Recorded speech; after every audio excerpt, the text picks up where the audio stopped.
কেউ শেখায় না সন্তান বড় হয়ে গেলে যে নীরবতা মায়ের জীবনে নেমে আসে, সেই নীরবতার জন্য কোনো প্রস্তুতি থাকে না। এটা ঘর খালি হওয়ার নীরবতা নয়, বরং বুকের ভেতরে জমে ওঠা এক অদৃশ্য শূন্যতা।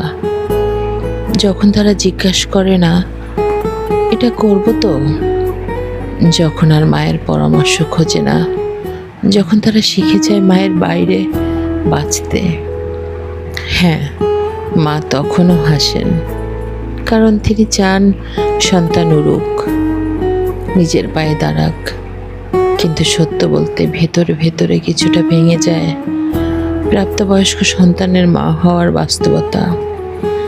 ভুল দেখেও চুপ থাকা, ফোন না ধরলেও অভিমান না করা, ভালোবাসার সীমার মধ্যে থেকে প্রকাশ করা, যত্ন নেওয়া কিন্তু আঁকড়ে না ধরা, পথ দেখানো কিছু আড়াল থাকে।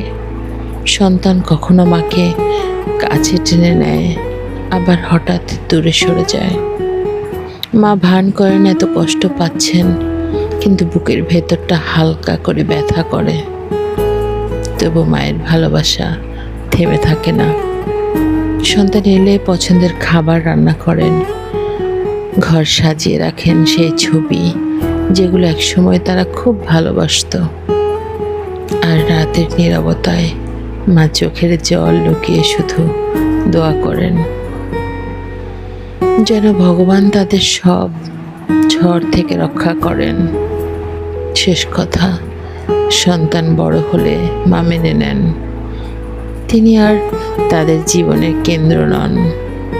তবু ভালোবাসা একটু কমে না, কারণ কিছু ভালোবাসা ফিকে হয় না, শুধু শিখে নেয় অপেক্ষা করতে নীরবতায়।